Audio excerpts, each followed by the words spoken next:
Assalamualaikum. Welcome to my channel Femina Cooking Lifestyle. Today recipe beef biryani. இன்னைக்கு என்னோட husband தான் வந்து beef biryani செய்கிறாங்க. நீங்கள் வெட்டிங்கில் சாப்பிட்ற டேஸ்ட் உங்களுக்கு வேணும் அப்படின்னா இந்த வீடியோவை நீங்கள் ஸ்கிப் பண்ணாமல் பாருங்கள். 1.25 கிலோ பீஃப் வந்து நல்லா வாஷ் பண்ணிவிட்டு 1.5 ஸ்பூன் வர அளவுக்கு இஞ்சி பூண்டு பேஸ்ட்டு தேவையான அளவு உப்பு போட்டு நல்லா மிக்ஸ் பண்ணிவிட்டு ஒரு 2 விசில் வச்சு எடுத்துக்கலாம். இது ரொம்ப இளம் கறி, அதனால் ஒரு 2 விசில் வச்சு எடுத்துக்கலாம் அப்படின்னு சொல்லிட்டு வச்சாச்சு. இப்போது பிரியாணி செய்கிறதுக்கு ஒரு பாத்திரம் எடுத்துக்கலாம். பாத்திரம் நல்லா ஹீட் ஆனதுக்கப்புறம் 200 ml ஆயில் சேர்த்துக்கலாம்.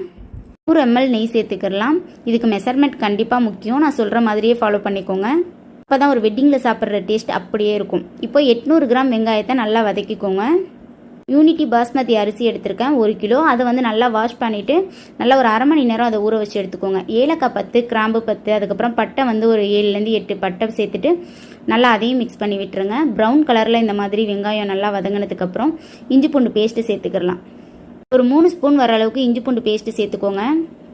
ஆல்ரெடி நம்ம வந்து பீஃப் வேக வைக்கிறதுக்கு சேர்த்துருக்கோம், அதனால் பார்த்துட்டு சேர்த்துக்கோங்க.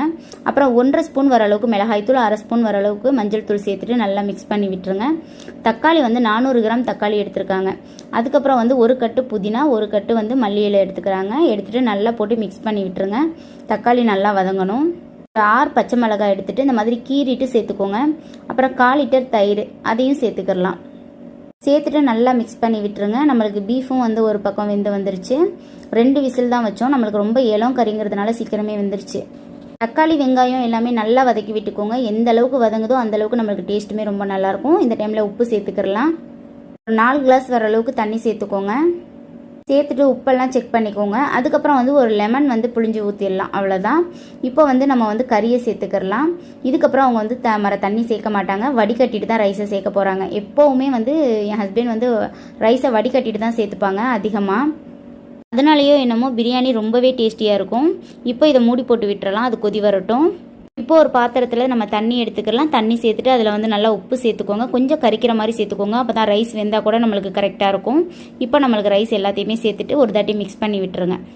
இந்த மாதிரி நல்லா கொதி வந்ததுக்கப்புறம் நம்ம செக் பண்ணி பார்த்துடலாம். ஒரு 75லேருந்து ஒரு 80% வெந்துருச்சு அப்படின்னா நம்ம அதை வந்து வடிகட்டிட்டு பிரியாணியை சேர்த்துடலாம்.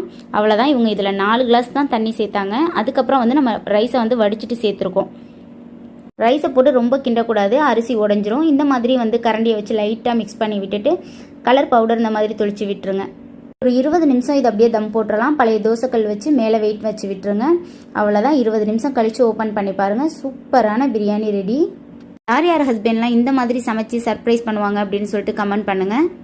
வீடியோ உங்களுக்கு பிடிச்சிருக்கும்னு நினைக்கிறேன். பிடிச்சிருந்தா லைக் பண்ணுங்கள், ஷேர் பண்ணுங்கள், மறக்காமல் சப்ஸ்கிரைப் பண்ணுங்கள். உங்கள் ஃப்ரெண்ட்ஸ் அண்ட் ஃபேமிலிக்கும் ஷேர் பண்ணுங்கள். இன்ஷா அல்லாஹ் வேறொரு வீடியோவில் பார்க்கலாம். தேங்க்யூ ஸோ மச் ஃபார் வாட்சிங்.